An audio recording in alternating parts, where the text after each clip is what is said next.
자, 우리 시간 여러분이 하나님 말씀 여러분이 듣도록 하겠습니다. 사도행전 1장 12절로 14절 말씀입니다. 말씀이 짧은데요, 우리 다 같이 우리 읽도록 하겠습니다. 사도행전 1장 12절로 14절 말씀 다 같이 읽겠습니다. 제자들이 감람원이라는 산으로부터 예루살렘에 돌아오니 이 산은 예루살렘에서 가까워 안식일에 가기 알맞은 길이라.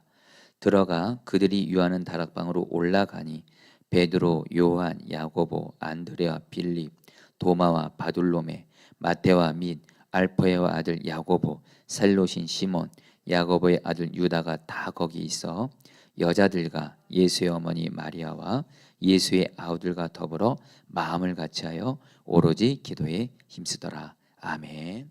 제가 헌금위에서 기도하도록 하겠습니다. 하나님 아버지, 이 시간 하나님 앞에 마음을 들여서 헌금을 드린 성도님 가정 있습니다. 하나님, 이 감사 헌금을 드리면서 간절한 기도 제목을 하나님께 적었습니다.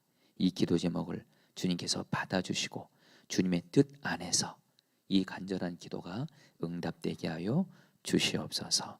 사랑하는 주님, 오늘 이 시간 또한 교회에서 온라인으로 이 금요 성령 집회를 드리는 우리 사랑하는 성도님들에게 간절히 기도합니다. 성령 충만을 주시고 우리 성도들의 삶에 또한 우리 교회 위에 약속하신 성령의 부흥을 주시옵소서. 감사하며 예수님의 이름으로 기도합니다. 아멘. 네, 여러분 지금 우리 이제 2022년 우리 새해 하나님께서 저희 교회에게 성령의 부흥을 주소서 이렇게 여러분 이 말씀을 받고 저는 여러분들에게 계속 노래를 부르고 있습니다. 좀 제 안에 좀 소원이 있다면 갈망이 있다면 저만 성령의 부흥을 주소서 노래하는 것이 아니라 우리 모든 목회자 성도들이 정말 한 마음이 돼서 미리 말씀드릴까요? 여러분 오늘 말씀에 보면 그 12사도들과 120문도들이 마음을 같이 해서 성령의 부흥을 구합니다. 마음을 같이 할 때 거기에 성령의 부흥이 임해요. 여러분 정말 갈망이 있습니다. 저도 성령의 부흥을 주셔서 갈망하며 노래하고 우리 모든 목회자 성도들이 말할 때마다 기도할 때마다 성령의 부흥을 주소서 이렇게 한 마음이 될 때 그것이 강력한 기도가 되고 반드시 하나님은 우리에게 성령의 부흥을 여러분 줄 믿습니다. 여러분들 정말 수시로 성령의 부흥을 주소서 여러분 고백하며 기도해 주세요. 그리고 여러분 이 성령의 부흥을 주소서 이 말씀이 우리 교회 가운데 이루어지기 위해서 주님께서 정말 새해 금요 성령 집회 때마다 바로 성령의 부흥에 대해서 가장 정말 이렇게 그 생생하고 분명하게 말씀해 주는 책이 바로 사도행전입니다. 그래서 여러분들 사도행전 말씀을 가지고 성령 집회 때마다 이제 말씀을 여러분 전하고 있죠. 이제 오늘은 두 번째 시간인데요. 여러분 제목을 이렇게 정해봤습니다. 자, 성도님들 따라해 보겠습니다. 성령의 부흥을 위해 기도의 대가를 지불하라. 자, 성령의 부흥을 위해 기도의 대가를 지불하라. 이 제목을 가지고 말씀을 전할 텐데요. 여러분 제가 우리 바로 2주 전이죠. 송구영신 예배 때 사도행전 1장 그 앞부분에 대해서 설교하면서 여러분 정말 그 사도행전 1장에서 정말 예수님께서 십자가에 죽으시고 3일 만에 부활하시고 그 다음에 승천하시기까지 제자들과 40일 동안을 있으시면서 예수님이 가장 원하시는 하나님의 나라 또 우리의 삶에 이 땅에 하나님의 나라가 여러분 정말 임하기를 너무도 간절히 바라는 마음으로 예수님께서 하나님 나라에 대해서 말씀하셨죠. 그래서 예수님은 하나님의 나라를 누가 이 땅에 이루냐? 돈 많은 사람 아닙니다. 부유한 사람 아닙니다. 소위 세상 권력 갖고 있고 성공한 사람 아닙니다. 많이 배운 사람 아닙니다. 오직 성령 충만한 사람을 통해서 우리 주님께서는 이 땅에 하나님의 나라를 여러분 임하게 하십니다. 그래서 예수님이 간절함으로 제자들에게 말합니다. 여러분 유언 같은 말씀이에요. 이제 예수님 승천하시면 이제 제자들 이 땅에서 못 보잖아요. 너희들 성령 충만 받기 전까지는 예루살렘 떠나지 말고 기다려라. 하나님 아버지가 성령 충만 약속하셨으니 떠나지 말고 기다리라 하니까 여러분, 제자들이 여러분 어떻게 반응했죠? 예, 예수님 잘 알겠습니다. 저희가 정말 주님의 간절한 마음의 소원을 알고 성령 충만 받아서 하나님의 나라를 이 땅에서 구하며 사는 자가 되겠습니다. 이렇게 말하면 얼마나 좋았겠어요. 그럼 예수님도 얼마나 마음이 좋으셨겠어요. 근데 여러분, 제자들이 동문서답하죠. 예수님, 언제 우리 나라 이스라엘 로마로부터 풀려집니까? 언제로부터 이스라엘이 회복됩니까? 그 당시 여러분, 제자들도 그렇고 유대인들도 그렇고 가장 간절한 마음의 소원은 속히 이스라엘이 로마의 지배로부터 해방되는 거예요. 풀려나는 거예요. 그리고 제자들도 그렇고 유대인들도 그렇고 이스라엘이 로마로부터 풀려나면 그게 진짜 사는 길이라고 생각했던 거예요. 근데 여러분, 예수님이 뭐라고 말씀하시죠? 그것은 하나님 아버지의 때와 하나님 아버지의 고난이고 하나님 아버지가 하나님의 때 하실 거니까 그것은 하나님께 맡기고, 그래서 다시 말씀하세요. 너희들 진짜 지금 너희에게 필요한 것은 이스라엘이 로마로부터 풀려나는 것 이전에 너희가 지금 성령 충만 받아서 예수의 증인되어 이 땅에서 하나님의 나라를 이루는 삶이다. 예수님이 말씀하세요. 여러분, 우리 6절부터 8절 말씀, 제가 이 말씀을 조금 풀어본 건데요, 같이 한번 읽어볼까요? 그들이 모였을 때, 같이 읽겠습니다. 시작. 그들이 모였을 때 예수께 여쭈어 이르되 주께서 이스라엘 나라를 회복하심이 이때니까 하니 이르시되 때와 시기는 아버지께서 자기의 고난에 두셨으니 너희가 알 바 아니요 오직 성령이 너희에게 임하시면 너희가 권능을 받고 예루살렘과 온 유대와 사마리아 땅 끝까지 이르러 내 증인이 되리라 하시니라. 아멘. 자, 성도님들, 사실 이 제자들의 모습이 우리랑 똑같을 때가 많습니다. 우리가, 저와 여러분들은 당연히 내 삶에 너무도 간절한 기도 제목, 어떤 문제, 고난에서 풀어지는 것, 솔직히 기도하게 되잖아요. 여러분, 저도 그렇습니다. 저도 솔직히 그냥 기도하면 지금 내게 있는 어떤 간절한 문제, 어쩌란 간절한 기도 제목, 이것만 풀려지면 내가 살 것 같은 너무도 간절한 기도 제목 저도 있고 여러분들도 있잖아요. 여러분, 그걸 가지고 구하는 것이 나쁘다는 것이 아니에요. 근데 성도님들, 성경에 의지해서 말씀드립니다. 근데 그것이 기도 제목의 첫 번째가 되면 안 돼요. 문제 해결, 마치 여러분, 제자들에게는 가장 간절한 기도 제목이 뭐예요? 로마로부터 이스라엘이 빨리 풀려나는 게 이게 너무도 간절한 기도 제목이었어요. 그들의 가장 간절한 소원이었어요. 우리들도 똑같이 주님께 내 삶에, 또 가정에, 직장에 어떤 너무도 간절한 기도 제목이 있을 거예요. 하나님, 이거 풀어주세요. 해결해 주세요. 특별히 우리 그런 말 많이 하잖아요. 언제까지입니까? 언제까지 하나님 내가 기다려야 됩니까? 여러분, 오늘 제자들이 그렇게 말한 거예요. 예수님, 도대체 언제입니까? 근데 여러분, 그런 우리에게 주님이 뭐라고 말씀하는지 아세요? 오늘 두 가지를 말씀하시는 거예요. 너희들 그 문제 하나님 아버지께서 하나님의 때에 가장 선하신 방법으로 가장 좋은 때에 해결할 것이니 그걸 하나님을 신뢰함으로 맡기고, 지금 너에게 가장 중요한 건 성령 충만 받아서 하나님의 나라를 구하라. 이것이 주님의 우리의 너무도 간절한 마음이에요. 여러분, 사실 우리도 살아가다 보면 내 마음과 통하는 사람이 있으면 그렇게 마음이 시원하잖아요. 근데 내 마음과 다를 때 너무도 어렵잖아요. 여러분, 사실 주님과 우리의 마음이 너무 다를 때가 많습니다. 특별히 기도할 때도 보면 우리는 우리 문제 해결이 가장 첫 번째예요. 이게 가장 중요해요. 근데 여러분, 주님은 우리에게 뭘 가장 주고 싶어 하신다고요? 성령 충만이에요. 주님의 소원은 우리가 성령 충만 받기를 가장 먼저 원하세요. 근데 우리는 성령 충만보다는, 주님과 친밀함보다는 먼저 환경 풀어주시고 상황 풀어주시고 문제 풀어주시고, 그러니까 주님과 핀트가 안 맞는 거예요. 주파수가 안 맞는 거예요. 여러분, 우리 정말 이렇게 신앙생활하면 안 되잖아요.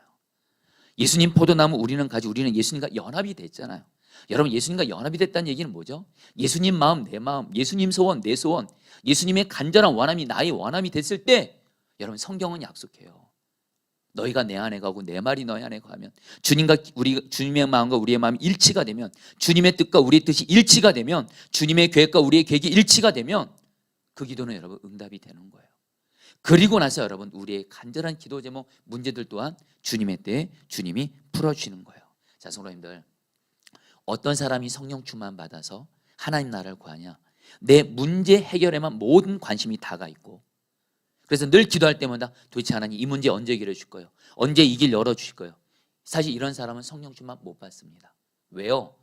여러분, 하나님이 바보가 아니세요.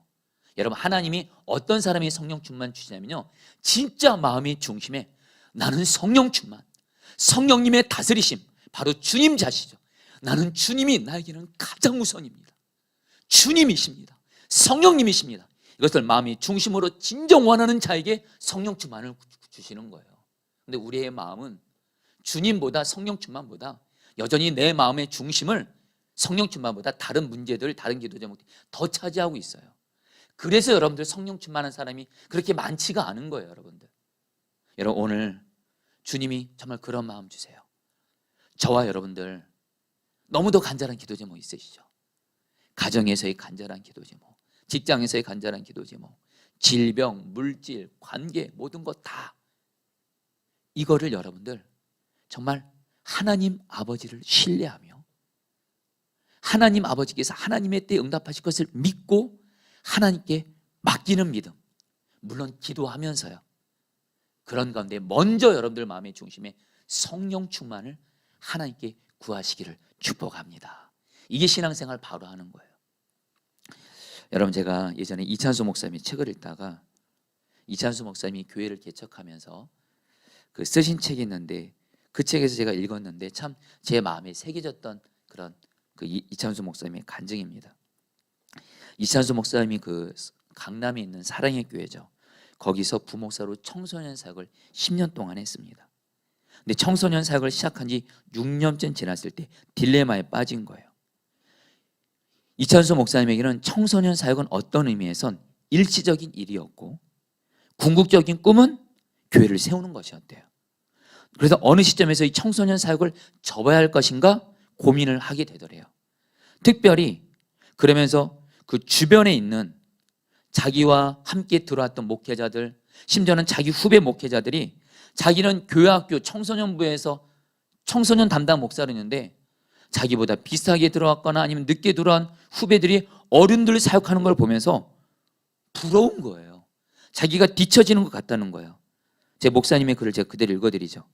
나는 언제 주일학교 건물에서 벗어나 교회 메인 건물에 있는 장년사역 교육자실로 옮기나, 교회학교 부서에서 나와 협력했던 파트타임 후배교육 전도사들은 신학교 졸업하고 장년사역을 맡아 활발하게 사역하는데 나는 이 자리에 정체되어 있는 건 아닌가?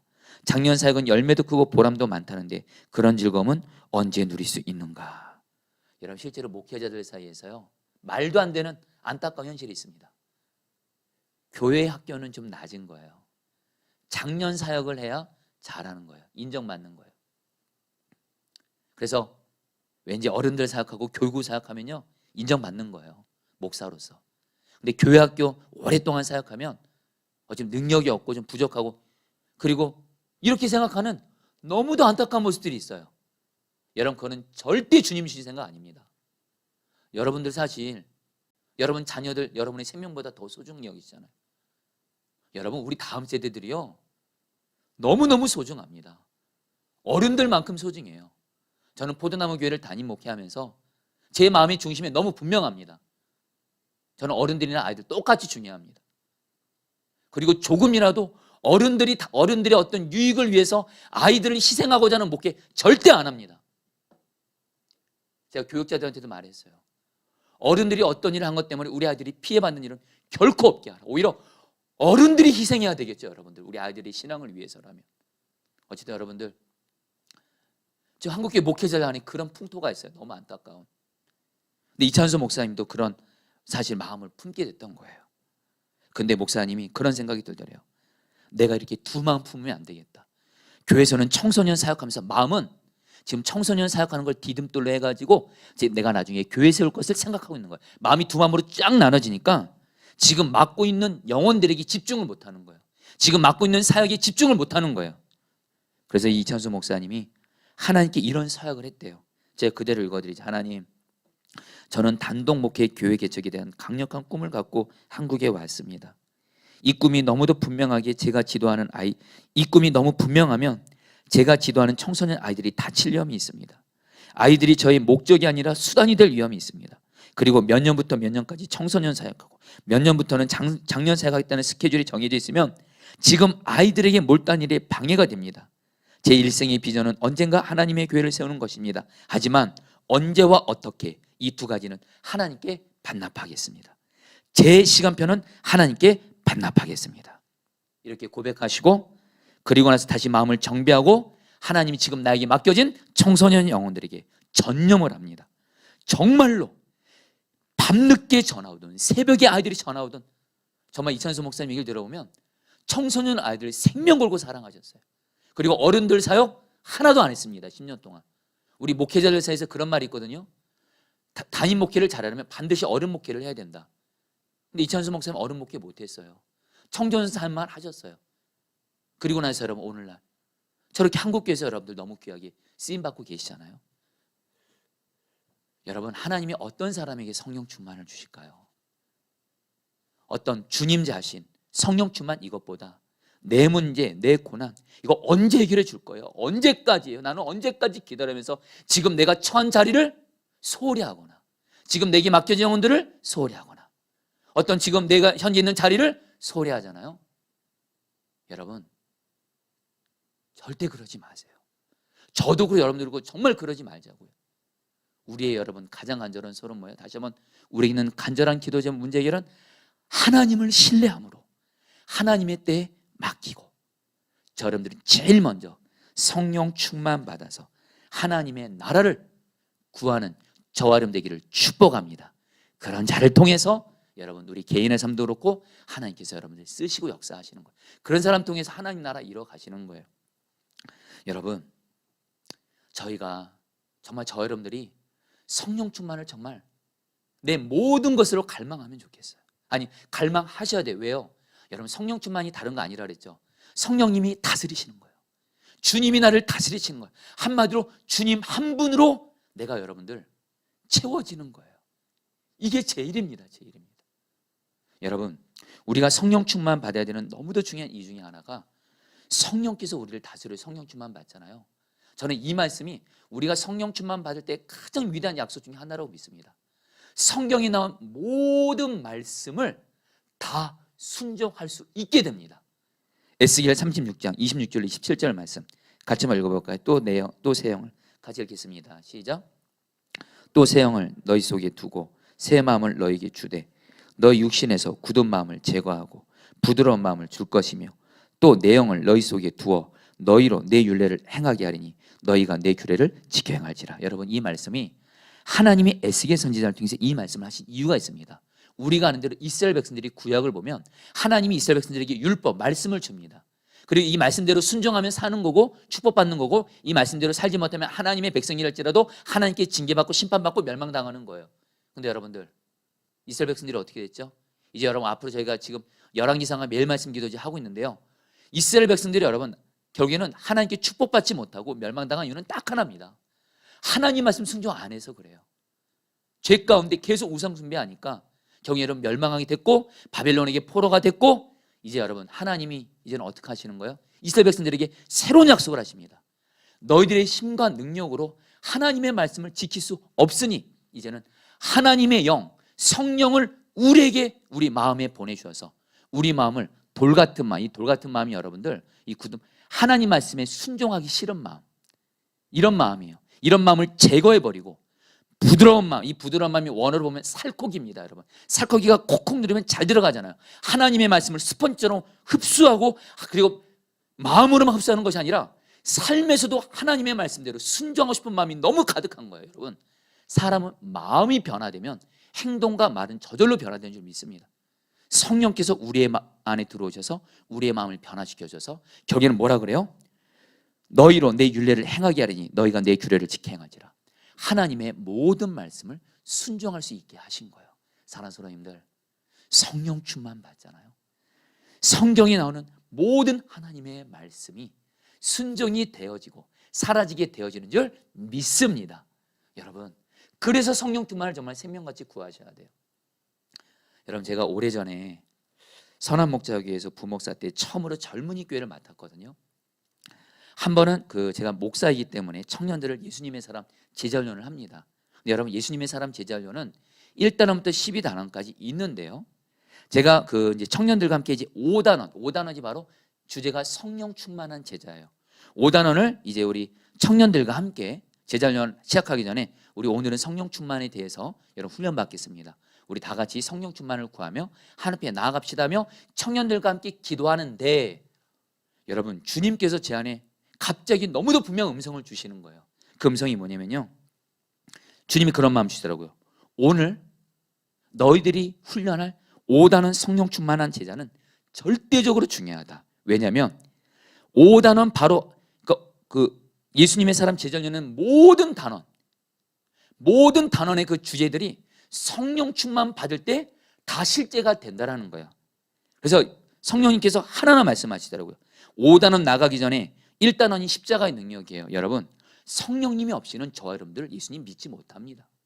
2단원 회개 기쁨이에요. 성령님이 역사할 때 우리는 비로소 회개할 수가 있습니다. 3단원 내 안에 계신 예수 그리스도, 성령 충만할 때 우리 함께 계시는 주님을 바라보는 눈이 열립니다. 여러분, 내가 스스로 그냥 예수님이 내 안에 계십니다 이렇게 말해서 예수님 바라봐지는 것이 아니고요, 성령께서 우리를 다스리실 때 제일 먼저 일어나는, 앞으로 사도행전을 볼 텐데, 여러분, 12사도들을 포함해서 초대교회 성도들이 주신 하나님이 최고 축복이 뭔지 아세요?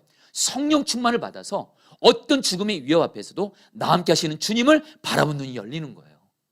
성령 충만 받으면 나 함께 계신 주님 바라보는 눈이 열려요. 4단원 나는 죽고 예수로 사는 사람. 여러분, 나는 죽고 예수로 사는 사람, 다른 거 아닙니다. 내가 죽었죠. 내 안에 예수님이 성령으로 계시죠. 성령으로 살아야죠. 성령 충만 받을 때 나는 죽고 예수로 사는 사람이 실제가 돼요. 그 다음에 여러분, 6단원 목자의 음성. 어떤 사람이 하나님 음성 잘 듣고 순종해요? 성령 충만하면 음성이 들려져요. 성령 충만하면 하나님 말씀 순종이 되어집니다. 7단원 기도의 사람, 성령의 도심으로 오직 기도하게 되죠. 8단원 믿음으로 사람, 성령 충만하면 여러분들 하나님이 내게 약속을 주셨어요. 약속이 도저히 현실적으로 이루어지지 않을 것 같은데 믿어져요. 여러분들 믿어집니다. 주변에서 아무리 안 된다고 말하고 현실은 도저히 이루어지지 않을 것 같아도 성령 충만 받으면 하나님이 주신 내게 약속의 말씀이 믿어지게 하세요. 소망으로 사는 사람, 성령 충만 받으면, 여러분, 스데반이 성령 충만 받고 나서 어느 정도까지 하나님 나라를 바라보는 눈이 열렸죠?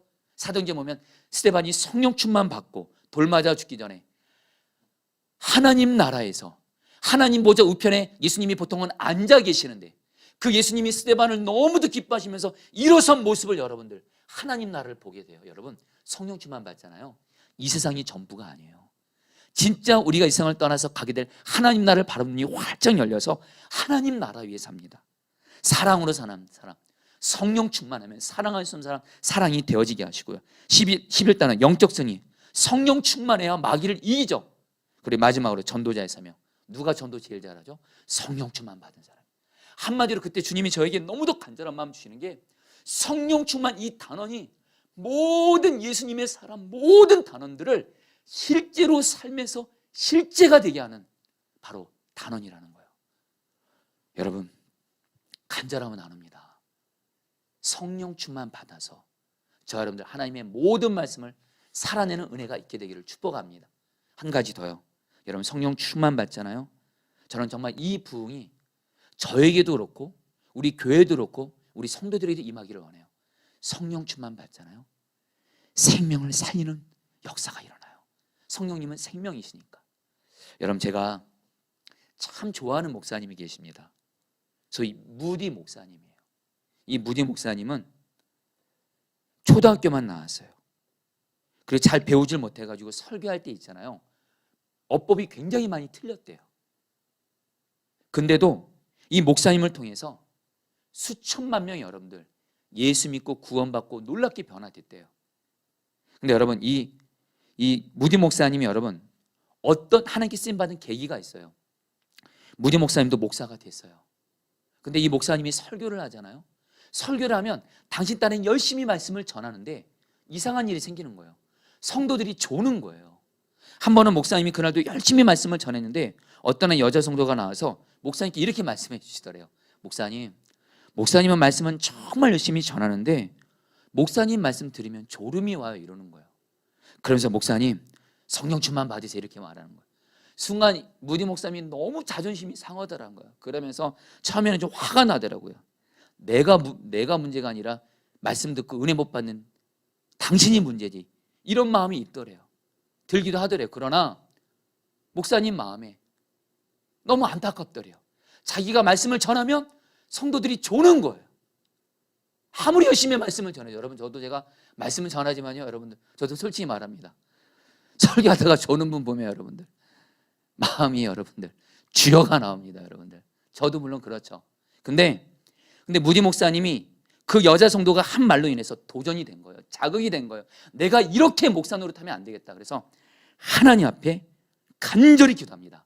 하나님이요, 나를 성령으로 충만하게 하소서. 이 기도를 수시로 고백합니다. 한두 번이 아니고 하나님이요, 나를 성령으로 충만하게 하소서. 하나님이요, 나를 성령으로 충만하게 하소서. 이렇게 계속 기도하는데 어느 날 그의 나이 34살 때 11월에 길을 걷어가다가도 여러분들 그날도 성령 충만을 구하는 거예요. 여러분, 성령 충만한 사람은 정말 특징이 있어요. 성령 충만 수시로 구해요.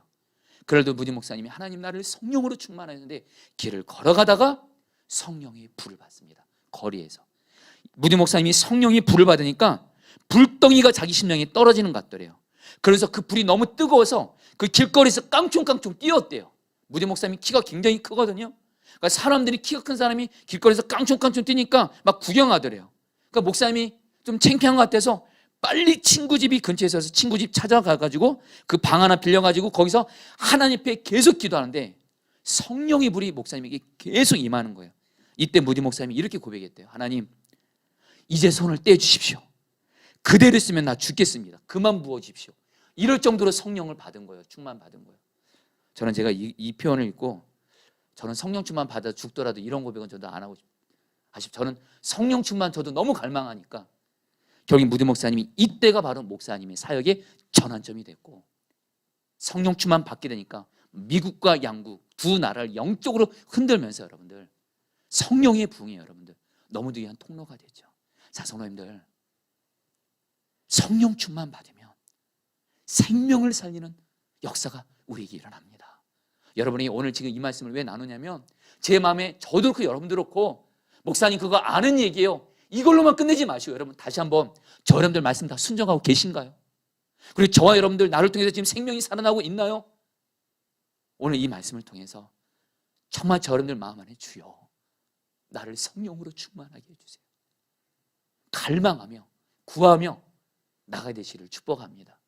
여러분, 그러면서 오늘 우리가 읽은 말씀이에요.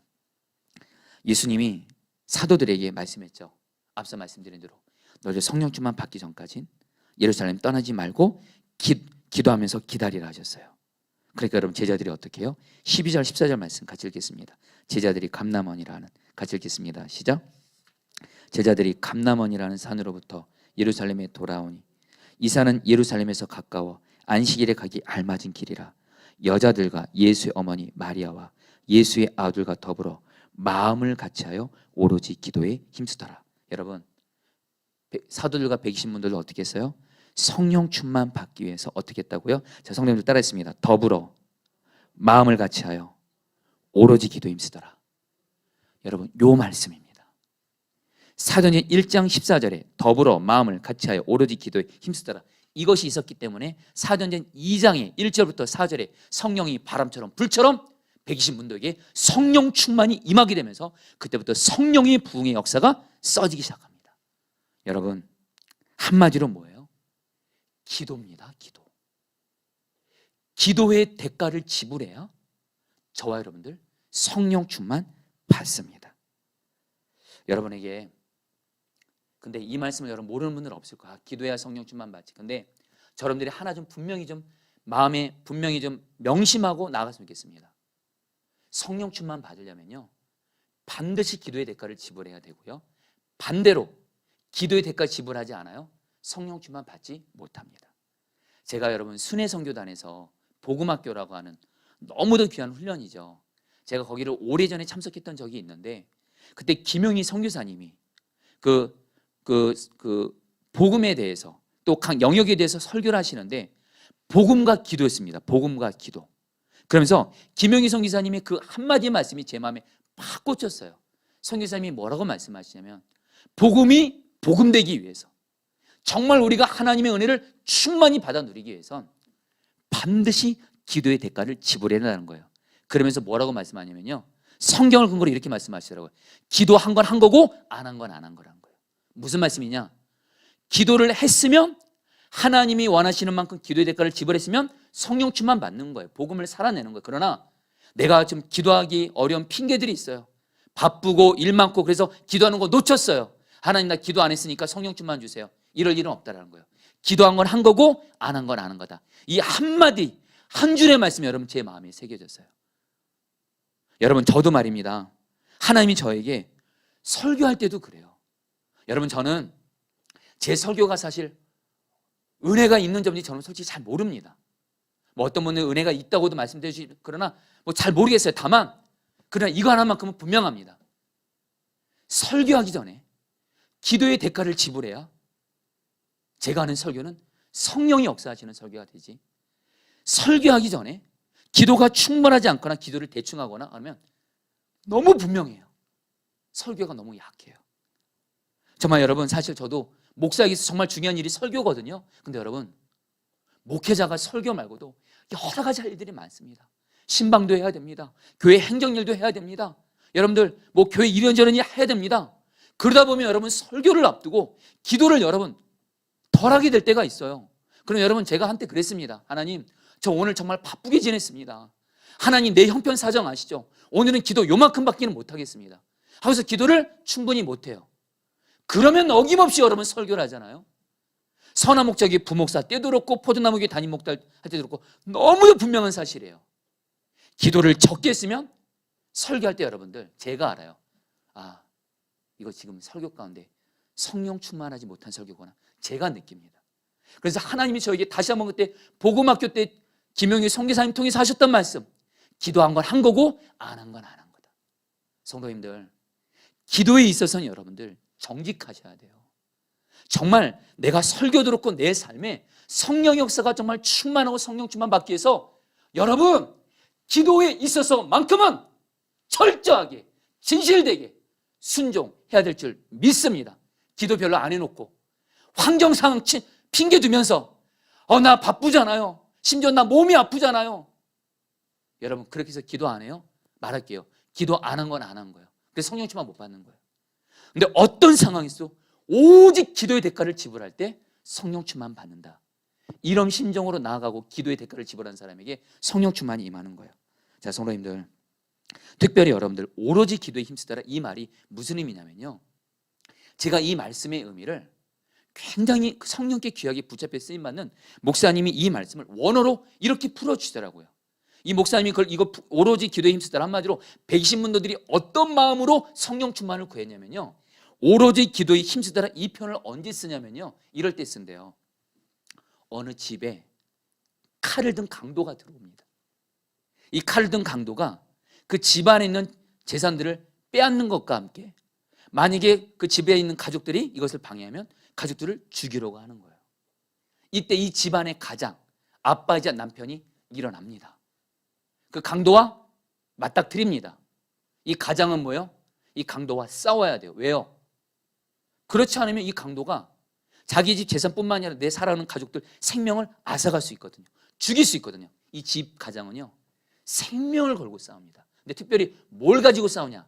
이 강도의 손에 들려있는 칼을 뺏기 위해서 싸웁니다. 왜요? 이 칼을 뺏으면 나도 살고 내 가족 다 사는 거예요. 근데 이 강도의 싸움에서 져서 자기가 칼을 뺏지 못하면 내 가족 죽는 거예요. 여러분 이때 바로 오로지 기도에 힘쓰더라 이 표현을 쓴다는 거예요. 한마디로 여러분 기도에 생명 거는 거예요. 기도에 생명 거는 거예요. 어떤 사람이 성령 충만을 받냐? 정말 기도해. 나 성령 충만 받지 않으면 살 수 없습니다. 맞잖아요 여러분.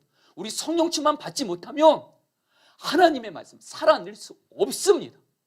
순종 못합니다. 기도도 못합니다. 말씀도 안 읽혀집니다. 마귀의 밥이 돼버립니다. 성령 충만 받기 위해서 기도를 생명 걸고 하는 사람, 그런 마음으로 기도의 대가를 지불하는 사람에게 성령 충만이 임한다는 거예요. 사랑하는 성도님들, 저와 여러분들 성령 충만 받기 위해 기도에 생명 거는 대가를 지불하시기를 축복합니다. 할렐루야. 여러분 다시 한번, 오늘 말씀 메시지는 너무 단순해요. 기도의 대가를 지불했어요? 성령 충만 받는 거예요. 기도에 정말 생명 걸고 기도의 대가를 지불해요? 성령 충만 받는 거고, 그러지 않으면 성령 충만 못 받는 거예요. 여러분, 제가 기도가 성령 충만에서 얼마나 중요한지를 깨닫게 하신 일이 있었습니다. 아주 오래전의 일이에요. 제가 30살에 이제 평신도였다가 목회자의 길을 가면서 처음으로 사역했던 것이 저희 포천에서 사역하시는 외삼촌 목사님 교회에서 1년을 사역했어요. 근데 외삼촌 목사님 교회를 딱 갔는데 포천에 있거든요. 시골 교회입니다. 근데 몇 년 전만 하더라도 저희 외삼촌 목사님 교회가 시골 교회에서 그래도 좀 부흥하는 교회 중에 하나 속했어요. 어린 성도들이 한 200명 정도 됐나요? 그리고 그렇게 아이들이 많았어요. 근데 제가 외삼촌 목사님 교회를 갔을 때 마귀가 이 교회를 분열시키면서 시험이 일어나게 하면서 성도들이 거의 떠나고 그 많던 애들이 거의 없어요. 제가 지금도 기억나는 게 청소년 아이들이 2명인가요? 그리고 주일학교 아이들이 3명에서 5명인가요? 거의 주일학교가 여러분들 없는 거예요. 그때 너무도 마음이 아프더라고요. 주님의 몸된 교회가 부흥하다가 마귀의 시험으로 이렇게 무너진 모습을 보니까 너무 마음이 아파서 그때 여러분들 그때 그 교회학교 전도사로 사역을 했어요. 근데 여러분 저에게 심각한 문제가 그때 있었어요. 그때 여러분 제가 제 미래에 대해서 걱정하는 거예요. 이제 나이도 차가니까 이제 여러분들 결혼은 언제 하나, 그리고 나는 이 시골교회에서 언제까지 목회를 해야 되나, 내 미래에 대해서 여러분 걱정을 하는 거예요. 그러니까 여러분 저도 아까 이찬수 목사님 고백한 대로 그렇게 외삼촌 섬기시는 교회가 그렇게 어려운데도 제 마음은요 딴 데 가 있더라고요. 근데 주님이 정말 이거에 대해서 마태복음 6장 말씀이죠. 들풀도 여보시는 하나님 아버지께서 저의 현재 미래 모든 걸 돌보실 것이니 너는 먼저 하나님 나라 구하라. 그래서 하나님이 저에게 너, 네 미래, 네 앞길, 네 결혼, 앞으로 너의 사역지 이런 거 다 제발 나한테 맡기고 지금 내가 너에게 맡긴 교회 거기를 정말 생명 걸고 기도해서 성령 충만 받아서 지금 청소년 아이들이 그 많던 애들이 2명밖에 안 남았잖아. 그 수십 명 되던 그 100명 가까운 아이들이 지금은 2~3명밖에 없잖아. 어떻게 교회가 이렇게 어려운데 너는 네 앞길만 생각하냐 이러시는 거예요. 주님이 저를 회개시키시더라고요. 주님 어떡할까요? 그때 여러분들 주님이 밤마다 기도를 하라는 거예요. 그래서 그때 여러분들 제 외삼촌 목사님이 섬기는 교회가 사실은 초라합니다. 정말 그곳에 가서 밤에 여러분들 이불 가지고 가서 추우니까요. 그래서 여러분 매일매일 기도를 했어요. 하나님, 주님이 나를 이 교회에 보냈습니다. 이 교회가 너무 어려운데 나를 성령으로 충만하게 해주세요. 이 기도를 했어요. 이렇게 기도를 하고 나서 몇 개월 지났나요? 이제 여름 성경학교를 하게 된 거예요. 근데 여러분 제가 그때 깨달았어요.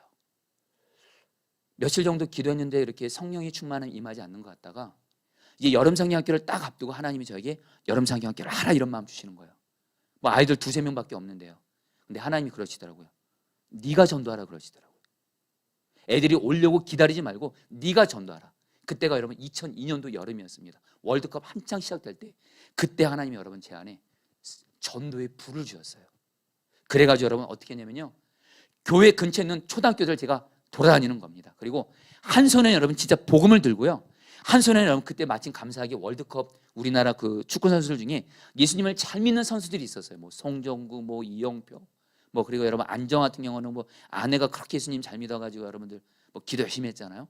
제가 안정환, 뭐 이영표, 송정구 이것을 사진을 문방구에서 팔더라고. 이걸 딱 사가지고 와서 학교 앞에다가 딱 애들이 나올 때마다 제가 이렇게 하는 겁니다. 송정구, 이영표, 안정환 사진을 딱 보여줘요. 애들아 너 누군지 아니? 그러니까 알아요. 안정환이요, 송정국이요, 이영표요. 애들아 이 선수가 예수님 믿어 하면서 너희도 예수님 믿어 하면서 그 아이들에게 복음을 전했어요. 그리고 그 자리에서 너희들이 예수님 믿고 교회 다녀야 돼. 우리 교회에서 몇 월 며칠 날 여름 성경학교인데 어디서 우리 만나자. 해가지고 여러분 일주일 동안을 전도했어요. 그때 제가 봐도 여러분들 미쳤어요. 어린이 영혼 구원하는데 제가 미쳤더라고요. 지겹지가 않았어요. 근데 여러분 일주일 동안 무려 150명을 여러분 제가 적은 거예요. 오겠다고 하는 아이들. 그리고 여름 성경학기 시작하는 첫날 여러분들 50명의 아이들이 여러분 왔고요. 그리고 그 50명의 아이들을 통해서 여러분들 저 외삼촌 교회 주일학교가 정착이 된 거예요. 여러분 너무 감사하죠. 성령 충만 받으니까요. 주님이 그렇게 일하시더라고요. 그런데 문제는 뭔지 아세요? 교회가 정착이 됐어요. 주일학교 부흥이 좀 임했어요. 그러니까 여러분 제가 기도를 안 하기 시작하더라고요. 기도를 덜 하게 되더라고요. 그러니까 당연히 성령 충만도 여러분 못 받게 되죠. 그러니까 어떤 일이 생긴 줄 아세요? 제가 그때를 지금도 기억납니다. 제가 한번 차에서 내리는데 제 앞에서 아이들이 막 돌아다니는 거예요. 제가 바로 며칠 전만 해도 충만하게 기도해서 성령 충만 받을 때는 내 앞에 아이들 보면 다 전도했거든요. 근데 애들이 돌아다니는데 제가 전도를 못하는 거예요. 예수 믿으라는 말을 한마디도 못하는 거예요. 그때 깨달았어요. 성령 충만 받고 안 받고가 얼마나 차이가 나는지, 그리고 기도할 때와 안 할 때가 성령 충만을 결정한다는 것을 절실히 알았어요.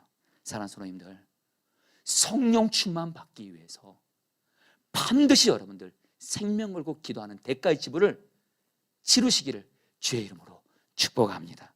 그래서 저는 여러분들이 그런 구체적으로 우리는 어떻게 기도의 대가를 지불할 것인가? 여러분 단순합니다. 1시간 기도하세요. 다시 말하면 지난 수요 중보 기도 때도 말씀드렸죠.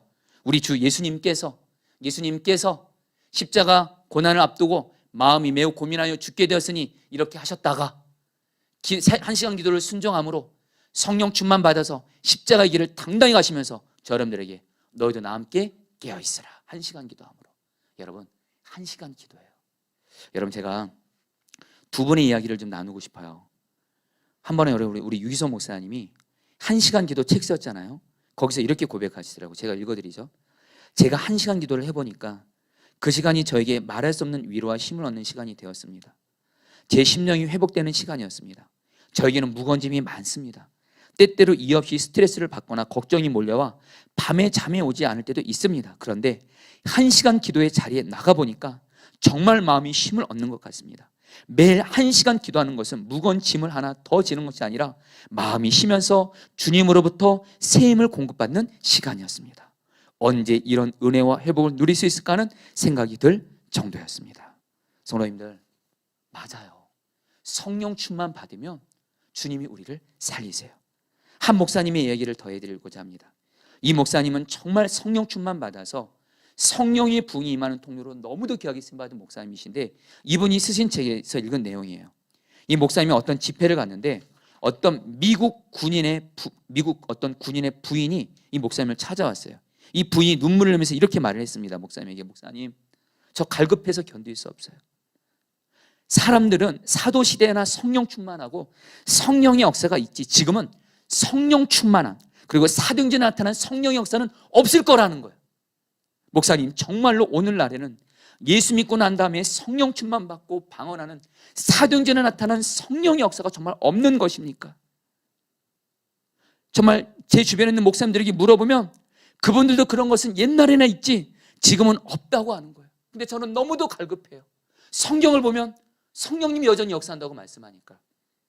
이때 이 목사님이 이렇게 말씀해 주셨대요. 그 성도님에게, 성도님이 성경에서 읽은 말씀은 참 진리입니다. 아무리 어떤 목사가 무슨 말을 했을지라도 그것은 사람의 말이지 성경 말씀은 아닙니다. 성경에 하나님께서 성령을 부어주시고 성령 충만 주시겠다고 하시면 그대로 믿고 구하십시오. 이 여자 성도가 묻습니다. 부인이, 그러면 목사님 어떻게 성령 충만 받습니까? 성도님, 매일 적어도 1시간 이상 주님께 부르셔 기도하세요. 그러면 반드시 성령 충만 받게 되고 성령의 역사하심을 받게 될, 은혜를 받게 될 것입니다. 여러분, 지금 우리 포도나무 교회에 1시간 기도하고 있습니다. 우리 성도님들, 지금 우리 포도나무 교회에 성령의 부흥을 주세요. 여러분, 주님이 이렇게 지금 약속을 주었잖아요. 그럼 우리 교회도 이대로 가야 되잖아요. 목회자인 저희도, 성도님들도 1시간 기도를 통해서 마음을 같이 해서 오로지 기도에 힘쓰는 순종이 있을 때 우리 교회 가운데 성령의 부흥이 임하는 줄 믿습니다. 성도님들 간절하면 안 합니다. 1시간 기도 대가를 지불하시라는 거예요. 여러분, 저는 1시간 기도의 대가 지불을 할 때 내가 성령 충만 안 받고를 결정하는 것을 뼈저리게 경험한 것이 있어요. 제가 선한목자에서 부목사 때, 여러분, 선한목자교회 부목사는 그 교회에서 사역한 지 5년째가 되면 2달에 안식어를 줍니다. 저도 선한목자에서 첫 번째 안식어를 맞았던 적이 있어요. 솔직히 너무 좋더라고요. 정말 4년 동안 사실 선한목자에 사역이 워낙에 많다 보니까 이제는 좀 2달을 좀 쉴 수 있겠구나 생각을 했는데 제가 놓친 것이 있어요. 육아입니다. 육아. 저는 아침에 아이들 보고 저녁에 집에 들어가니까 아이들 육아를 하루 종일 해본 적이 없어요. 근데 안식어를 해보니까 이 많은 아이들 속에서 육아를 감당하는 것이 얼마나 힘든 것인지를 알았어요. 사실 제가 정말 회개했던 게 제 아내가 아이들을 돌보다가 화를 낼 때가 있어요. 그럼 제가 아내한테 그렇게 말했어요. 아이들한테 화내지 말라고. 그러면서 정답을 얘기해요. 에베소 6장에 아비들아, 자녀들 노엽게 하지 말고. 노엽게 하면 안 돼. 사랑으로 양육해야지. 이렇게 말했어요. 근데 여러분들, 제가요, 정직히 고백합니다. 1차 안식을 2달을 아침부터 저녁 늦게까지 이 많은 아이들과 함께 보내는데요, 정말 여러분들 너무 힘들더라고요. 사실 교회에서는 사역하려면요, 성령 충만 구할 수밖에 없어요. 성도님들 만날 때 목사가 성령 충만하지 않으면요, 말 한마디 행동 하나 설교가 다 달라지거든요. 교회에서 사역할 때는 그렇게 성령 충만 구하고 1시간 그렇게 하려고 하다가 당장 가정에서 여러분 2달을 열어 보내니까요, 특별히 가족들은 편하잖아요. 내가 뭐 혈기 부리고 화난다고 해서 여러분 드러나지 않잖아요. 제가 여러분들 1차 안식할 때, 여러분 좀 부끄러운 고백이지만 아내한테도 그렇고 아이들한테 얼마나 화를 많이 내고 얼마나 혈기를 부리고 얼마나 소리를 질렀는지 몰라요. 지금도 기억이 나요. 제가 애들한테 이 안식월이 나를 위해서 있는 거지 너희들 위해서 있는 거냐 하면서 제가 아이들한테 소리 지르고, 여러분들 제가 봐도 진짜 여러분 마귀짓 하더라고요. 그때 하나님이 저에게 깨닫게 하신 것이 있어요. 아무리 안식월이라도 성령 충만 받는 것이 진정한 힘이고, 성령 충만 받아야 가족들에게나 다른 사람에게나 주님의 생명 흘려보내지, 성령 충만 받지 않으면 오히려 가족들에게, 주변 사람들이 제가 마귀짓을 하면서 가족들을 어렵게 하는 사람이 되는 걸 뼈저리게 경험했어요. 그리고 나서 다시 시간이 지나고 나서 2차 안식을 맞았습니다. 9년 차 때인 거예요. 그때 제가 결단한 게 있어요. 아무리 안식월이라도 제가 만약에 반드시 시간과 장소를 정해서 1시간 기도하겠다 결단했어요. 그리고 하루를 시작하면서 반드시 성령 충만을 위해서 1시간을 기도했어요. 여러분, 그러니까요, 제가 정말 깨달은 것이 있어요. 1시간 기도를 해서 성령 충만을 구하잖아요. 아이들이 내 앞에서 어떤 어렵게 하고 힘들게 해도요, 주님의 마음으로 아이들을 노엽게 하지 않고 양육하게 되더라고요. 화 못 내게 되더라고요. 근데 여러분, 어느덧 어김없이 1시간 기도 대가 지불하지 않고 성령 충만 하지 않잖아요. 여전히 아이들한테 혈기가 나가더라고요.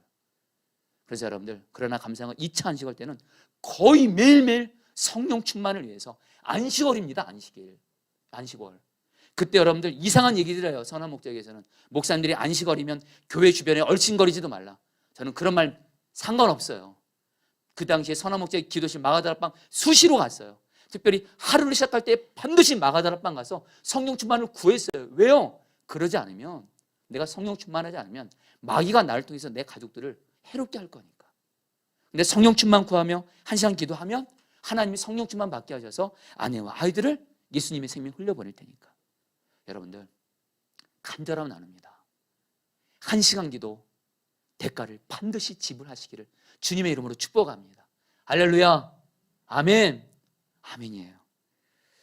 여러분, 그러면서 여러분, 오늘 말씀에서 우리가 정말 또 붙들 말씀이 뭐냐면요, 좀 따라했습니다. 더불어 마음을 같이하여. 여러분, 이겁니다.